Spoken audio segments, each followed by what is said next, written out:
e ele vai falar sobre essa questão. Tudo bem? Silvio fala sobre a questão da juventude.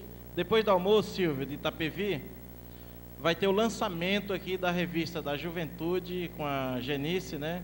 E vai ter a oportunidade aí dela estar falando também sobre a questão das candidaturas a vice. Bom, vamos passar aqui a palavra para o nosso prefeito de Embu, né? Geraldo Cruz, que nós temos certeza que o Geraldo vai para um outro mandato, está fazendo um bom governo lá em Embu, como o Paulinho está fazendo aqui, né? E tem sido um espelho lá para a nossa região, principalmente para a cidade do eixo da BR. Fala aí, Geraldo.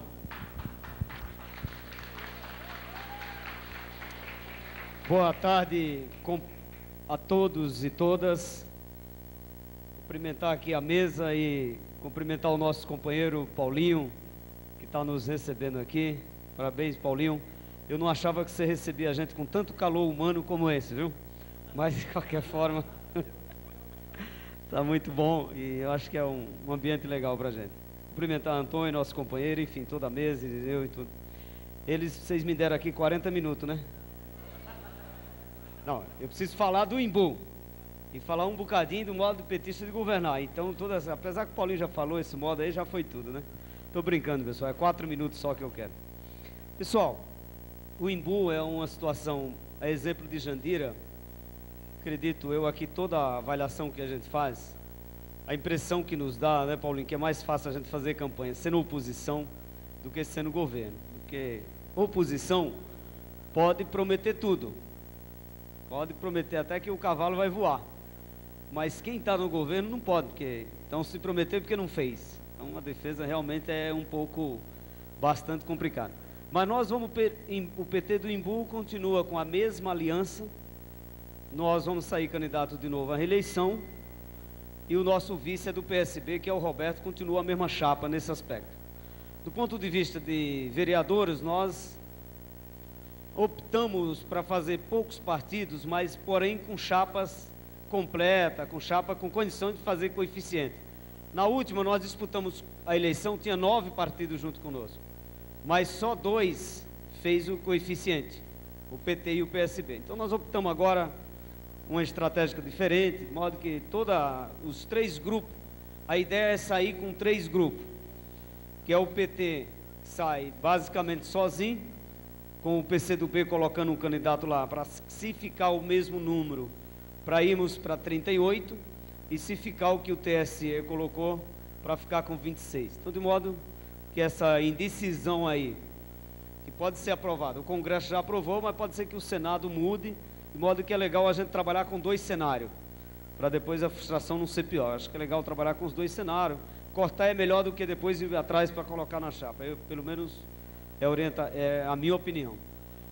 E quem são os partidos?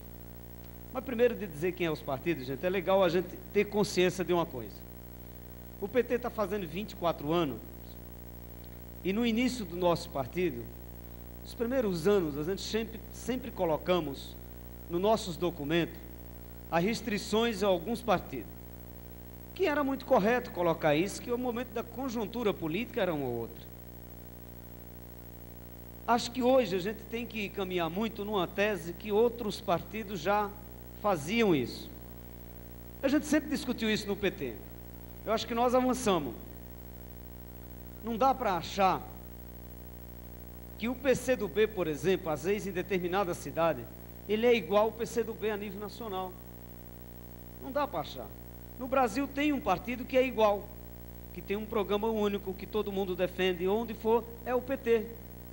Então, só para que nós não ficamos, de repente, aqui, fazendo ligação, às vezes, da sigla partidária, com figura que nós não aceitamos de jeito nenhum. Né? Só para, não quero fazer essa defesa, eu sei que não é o debate, mas eu ouvi aí os buchichos sobre isso. Então, de modo que, nós temos lá o PL,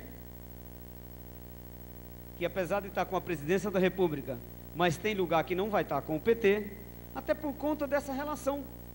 Só para ilustrar esse negócio aqui, o PL em São Paulo tem 3 grupos. Cada um vende para um e vende do preço que quer. Essa é a realidade. Desculpa se tem alguém aqui do PL, mas quando a gente diz isso, depois se quiser dar os nomes, a gente dá quem vende e o preço. E eles deixam isso muito claro. Senta conosco, olha, nós não somos igual ao PT. Nós não vamos apoiar o PT em todo lugar. Depende. E aí esse depende só Deus sabe. Bom, de modo que lá tem o PL e o PTC. O PTC, gente, também não é partido organizado a nível nacional e nem a nível estadual. A nível estadual é contra nós, mas dependendo do lugar, lá no Embu, nesse caso, nós montamos um grupo de pessoas ligadas a gente, que tinha simpatia por a nossa administração, que tem simpatia pela candidatura, e fizemos esse partido. Então esse partido sai junto com o PL, também com um grupo nas duas situações, ou 26 ou 38, com condições de fazer perfeitamente coeficiente. Nós temos um probleminha aí ainda para ser acertado, que é o PMDB. O PMDB, o candidato que é hoje do PSDB, que é o nosso principal adversário, sempre foi do PMDB. Mas o Fernando, querendo coordenar a região, tirou ele do PMDB e colocou no PSDB. O PMDB chamou nós no estadual e disse que não fica apoiando o PSDB de jeito nenhum. Daí 3 vereadores que hoje atuam na nossa base, acabou indo para o PMDB. Como os candidatos hoje estão mais inteligentes, aí candidato pela primeira vez não quer ficar onde tem muito vereador. Então o PMDB, nós estamos com dificuldade de montar a chapa do PMDB. Então uma situação bastante difícil, a gente não tem muita prática de construir partido que não seja o nosso. Então, mas provavelmente monte um grupo que saia aí, 3 grandes grupos com possibilidade de fazer coeficiente. A nossa ideia é que vai ter numa situação, nós provavelmente tenhamos 100 candidatos a vereador, numa outra situação a gente deve ter 150 candidatos a vereador junto à chapa. Nossos adversários é o PSDB, que hoje tem o candidato do PSDB, que é esse, que saiu do PMDB, que já foi candidato 2 vezes. Uma vez ele perdeu a eleição por 118 votos para o último prefeito. Depois ele perdeu para nós com uma diferença um pouco maior, de 15 mil votos na última eleição. Mas é uma pessoa bastante conhecida na cidade, que vai dar trabalho. Hoje ele foi para o PSDB e tem hoje 20% da preferência eleitoral. Então não é uma coisa tão fácil, não é uma coisa tão tranquila. E a outra é o PDT, que tem como principal liderança, todos vocês conhecem, que ficou conhecido no Brasil inteiro, que é o Nivaldo, daquela história da passarinhada, e deve sair agora a irmã dele, que tem 2 mandatos de vereador e atua muito bem como oposição, nesse sentido, então eles são um pouquinho mais eficientes. Vai ser esse o quadro lá, provavelmente não há uma outra candidatura de expressão. As pesquisas que foram feitas, que dá o Paulo com 20, o PT, o partido, tem 38% de simpatia, de tendência de voto, de aprovação na cidade, e o segundo é o PSDB, que aparece com 25%. Numa pesquisa que nós tínhamos feito em novembro, que nós fizemos, o PT tinha 47% e o PSDB tinha 18%. Eles subiram e o PT caiu um pouco, porque é em função do que aconteceu aí na conjuntura política, que caiu aí. A nossa situação, de modo como o segundo tem 20, a gente tem 54, não é uma situação muito boa, não é uma situação confortável, mas eu acho que é uma situação que acho que dá para a gente organizar direitinho, e acho que dá para ser, a nossa perspectiva é que o PT possa repetir 5 vereadores na bancada, que nós fizemos na última, embora só temos 4 hoje, mas a nossa perspectiva é que façamos os 4 vereadores, e se esse quadro continuar assim, com toda essa dificuldade que a gente vai ter aí pela frente, não é fácil, né? Como eu disse, nós somos vidraça, pesquisa é pesquisa, mesmo se tivesse diferente, a gente tem que buscar para melhorar. É difícil, né? Não é fácil. Você agradar a maioria da população é uma coisa muito difícil. Mas enfim, esse é o quadro do Embu. Agora, rapidinho, né, Leão? Essa história do modo petista de governar. O modo petista de governar e o modo petista de legislar, eu acho que é muito interessante e tem dado muito certo nas cidades onde a gente administra, né? E no Embu nós tentamos introduzir esse modo petista de governar de uma forma muito transparente, com bastante ênfase, principalmente na participação popular. Qual foi o nosso eixo de participação popular na cidade? Nosso eixo de participação foi o orçamento participativo, até por conta de acreditar muito nessa ideia do PT, ideia que tem sido copiada para o mundo inteiro, né? Uma ideia muito boa. E nós fizemos isso com sinceridade mesmo, com muita honestidade, levar o orçamento com transparência para a população. E no primeiro ano, a população, o que eles decidiram para o governo fazer, e eu acho que isso, gente, aqui é importante e é fundamental. A população, se você der oportunidade para eles não são bobos não, o povo não é bobo. O povo é muito inteligente, o povo sabe o que é possível fazer e sabe o que não é possível fazer. Mas é evidente que quando ele tem a oportunidade de conhecer, de olhar esse trem e mostrar para ele com transparência, você tem ele do teu lado. Agora, quando você não abre isso, é muito fácil, exatamente dos politiqueiros, fazer a cabeça o contrário, dizer que dá para fazer tudo, e dizer que vai fazer milagre, e a gente precisa ter cuidado com isso. Então, no governo, nós somos para a população dizendo o seguinte: olha, esse é o orçamento, a necessidade da cidade é essa. Então, tratamos com transparência, de modo que não precisa o prefeito dizer que no bairro tal não vai ter obra esse ano. A própria população disse: no meu bairro, esse ano, prefeito, em vez de você canalizar aquele córrego, faz lá no outro bairro, porque lá está pior do que nós. Nós já temos asfalto, o nosso agora é uma canalização de córrego, então nós queremos lá. Então nós ensinamos isso para a população, ou pelo menos tentamos passar isso para a população.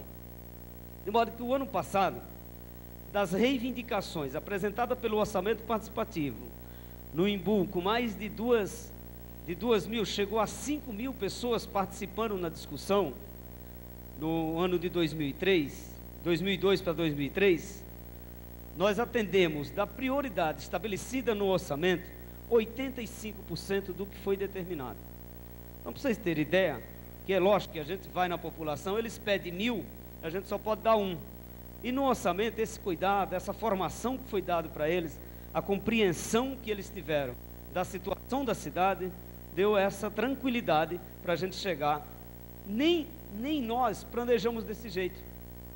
Eu tenho certeza que se o Paulinho pode testemunhar isso, se nós for pela nossa vontade, do que nós priorizamos, sentando com os vereadores, desculpa aqui os meus amigos, o trem que dá trabalho, né? Mas sentando com todos nós, prefeito, vereador e secretário, faz um planejamento para o ano que a gente não chega a 50% do que a gente quer. E com a população foi diferente, nós chegamos quase a 100%. Provavelmente esse ano nós não chegar a 100, mas chega a 90%. Então isso que é interessante, esse modo da gente governar. A segunda coisa nesse modo petista de governar, a inclusão social. Isso que é fundamental, essa questão da inclusão social. Como nós trabalhamos essa questão numa cidade, que era a cidade mais violenta da Grande São Paulo, a cidade com número de desemprego chegando a 20%, 21%, tá certo? E uma cidade que a população ganha, até 96% da população ganha abaixo de 10 salário mínimo. Dado do IBGE de 2000. 53% está na faixa de 3 abaixo. E 23% não tem renda. É uma situação difícil governar uma cidade desse jeito, não é fácil. Por isso que eu disse, não é fácil a reeleição, mas é uma coisa possível, mas é difícil. Bom, o que nós fizemos? Qual que é a inclusão? Priorizamos a educação como ponto-chave do governo. Até por conta que a história do PT tem falado muito na questão da educação. Não dá para ter creche para todo mundo. Esquece isso, é impossível. Não há nenhum recurso destinado para ensino infantil em nenhum lugar, nem no estado, nem no município, nem na União. Então nós fazemos o seguinte: não é possível você ter uma criança de 9 anos fora da escola e ter uma criança de 6 fazendo o primeiro ano. Quem municipalizou antes de nós, vocês fizeram isso, porque o que interessava era o número. Primeira coisa, sala de aula não pode ter mais de que 35 alunos, é o máximo 35. Estabelecemos isso, logo tivemos que construir mais salas. Segundo, a merenda de qualidade não pode ser industrializada, tem que ser merenda natural, boa para nutrição para criança. E terceiro, se a escola é pública, ela não pode ficar criando conselho para cobrar mensalidade de pai, ou pedir para viajar, ou pedir para fazer uma reforma. Proibimos isso. Desculpa os professores aqui, tivemos resistência nos professores, porque sempre cobrava dos pais para fazer uma festinha, para fazer passeio. Proibido pedir um centavo aos pais na escola municipal do Imbu. Foi difícil o primeiro ano, mas depois nós fizemos a festa, prefeitura dando as coisas para a festa, fizemos os passeios sem cobrar nada, e começamos dando material no primeiro ano, material básico. No segundo nós avançamos, no terceiro nós já entregamos mochila, e agora nós estamos estudando, quem sabe se a gente puder continuar lá, de repente fazer igual a Marta fez, é mais rica do que nós, dá também o uniforme. E montamos um pouco o contrário, em vez de ser de baixo para cima, trabalhamos a faixa de cima para baixo. Nenhuma criança de 6 anos fora da escola, nenhuma, da pré-escola, nenhuma, na pré-escola. Se sobra vaga, tendo de 5, e quando sobra vaga, tendo de 4. Em alguns bairros, nenhuma de 5 mais está fora, mas no município inteiro, nenhuma de 6 deixa de fazer a pré-escola. Então, essa inclusão das pessoas que ficavam à margem aí desse processo de educação. Também não aceitamos que fique de 7, 8, 9, 10 também fora da escola. Até onde nós podemos intervir, nós também não deixamos. Mas nesse ponto que é nosso, estamos chegando lá. Já estamos próximos de erradicar a de 5 e a de 4. Tem bairro que às vezes tem mais escola, tem mais vaga, até a de 4 já está completada. E garantimos o transporte a mais qualquer escola nossa. 1 quilômetro nós garantimos o transporte também para as crianças estudar. Então, nessa educação, nós tivemos um avanço muito bom nessa questão da inclusão. Haja visto que eu gosto de falar muito lá no Imbu, e vou falar aqui para os companheiros e as companheiras. O ano passado nós fizemos um programa na Onda do Mar. Nós fizemos com a SBPC. E esse programa, o ano passado, nós ficamos 2 minutos no Jornal Nacional, mostrando as nossas crianças fazendo trabalho de pesquisa científica. Pode até parecer que é uma coisa boba, mas não é pouca coisa, gente. Não é pouca coisa. Quando a gente acompanha, quem é educador aqui sabe disso, tá certo? Não é pouca coisa. Segundo, quando foi no final do programa, a TV Cultura passou por 8 minutos mostrando o trabalho das crianças e desse projeto de educação no Imbu. Então, para nós, uma cidade que quando ela mostrava político ladrão, você passa a mostrar criança da favela, da periferia, mais pobre impossível, mas fazendo um trabalho e mostrando a capacidade dela. Então, o modo petista de governar é também dar oportunidade para as pessoas desenvolver e aprender desde pequeno. Então, foi um projeto muito bom. Ainda na área da inclusão, nós temos hoje aproximadamente 5.000 pessoas fazendo curso na cidade. Cursos desde cabeleireiro, tricô, cerâmica, enfim, de arte, artesão, uma série de coisas. Mais de 5.000 pessoas. Só o ano passado nós formamos, em 2 etapas, nós formamos em cada uma delas 3.000, que é de 6 meses, então entre cabeleireiro, estética, uma série de coisas. O que é essa inclusão? É tentar trazer as pessoas para o campo, para o trabalho, tentar arrumar a renda, buscar a renda. Se isso não bastasse, nós implantamos também, fomos a única prefeitura no Brasil, que implantou uma incubadora, que montou uma incubadora de cooperativa. Incubadora de cooperativa tem em vários lugares, mas incubadora de cooperativa de empresa. A nossa é incubadora de cooperativas de trabalhadores desempregados, que se organiza de várias funções, e a gente orienta como montar, dá auxílio, dá local. Então hoje nós temos 9 cooperativas formadas, e mais 3 em processo de formação, porque não é fácil você montar uma cooperativa, juntar aqui 22 pessoas desempregadas, que não tem nem o dinheiro para pagar a condução. E nós demos conta disso com apoio inicial. Hoje, uma boa parte delas não depende nada mais da prefeitura, caminham sozinhos, estão crescendo, como a de reciclagem, por exemplo, que era de 22, hoje tem 33 famílias sobrevivendo com a renda de a média a mais de R$ 400 por mês, para quem catava lixo na rua, para quem estava desempregado. Para alguns que ganham muito aqui, tem muita gente aqui que ganha bem, tipo assim, o Paulinho e o Nereu, isso não significa nada, mas para famílias que sabem o que é viver com salário mínimo, isso é importante, né? Bom, uma outra cooperativa que era muito complicado na cidade, e é em várias cidades, guardadores de carro. Lá era uma coisa de louco, porque nós recebemos mais de 10 mil turistas por final de semana, e essas pessoas às vezes faziam parte de sequestro relâmpago. Uma boa parte deles era pessoa com problema de bebida, outro com problema de droga e outro com criança. Então nós estabelecemos que nenhuma criança pode ficar guardando carro na cidade. Pegamos aquelas crianças, trouxemos ela para o projeto da prefeitura, que é um projeto do SINC, que atende hoje a 300 crianças com a metade do salário mínimo, que um trabalha em 4 horas, 4 dias por semana, mais acompanhamento de psicólogo e assistência social.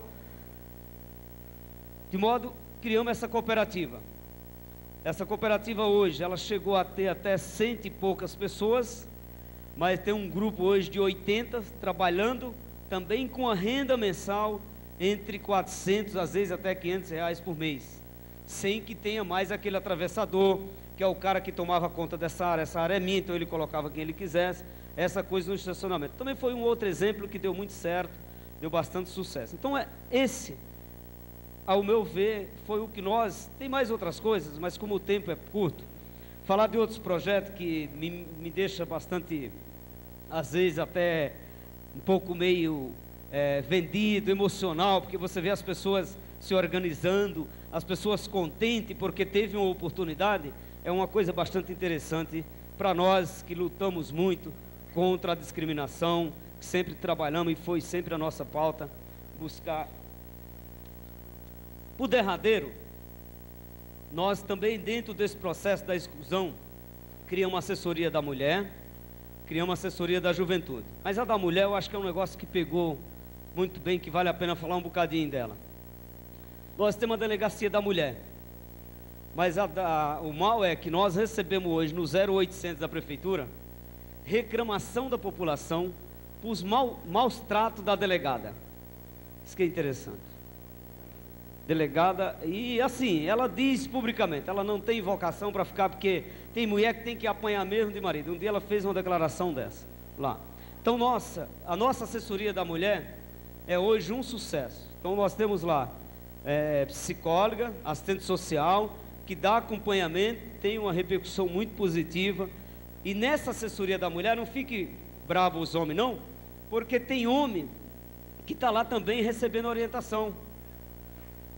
Um às vezes até por ser violento, mas outro porque a mulher também é violenta, entendeu? Só para dar esse exemplo lá, tem isso, essa coisa, é fato, hein? Não é discurso não, é fato, tá bom? Mas isso é importante, não tem essa história de gênero ser mais do que o outro, né? Então é importante que tenha isso. E o centro de referência dá esse apoio para os dois, sem problema, e graças a Deus tem resolvido muito atrito lá, interessante esse trabalho. Com a terceira idade, nós temos hoje 1.000 jovens acima de 60 anos participando das atividades, e quem viu em algum lugar aí montar um grupo de bate-lata, que é uma outra forma de inclusão, gente. Às vezes a gente esquece que vai ficar depois de 60, que nós vamos passar de 60. Ninguém quer morrer, mas esquece que vai ser um dia vai ser um idoso. O que acontece com esse negócio? Esse é outro trabalho maravilhoso de inclusão social. É a pessoa que é abandonada pelos filhos, que sofre violência dos filhos, da família, mas que no grupo da terceira idade ele encontra uma família, pode ali desabafar, contar os seus problemas, trocar experiência. Aí você vê como nós agora, sexta-feira, na festa de Santa Cruz, uma garotinha com 95 anos, dançando, preservando aquela cultura de 80 anos, e tem 80 anos que ela acompanha a festa de Santa Cruz. E eu desafio, eu que sou jovem, não consigo fazer o que ela faz. Então, sabe essa autoestima de você tentar trazer as pessoas? Então, a inclusão, esse modo petista de governar, de incluir as pessoas, de estar na defesa não da minoria, mas na defesa daqueles que sempre foi a maioria e recebeu o tratamento como se não existisse. Esse é um processo que a gente tem feito lá, acredito que o Paulinho tem também, contou aqui os seus exemplos, mas é um processo da forma do PT governar. E é por conta disso e de outros que nós precisamos ir para a rua agora e fazer com que essa região não fique o Paulinho isolado aqui em Jandira e que a região no nosso eixo lá da nossa micro não fique mais uma cidade sozinha.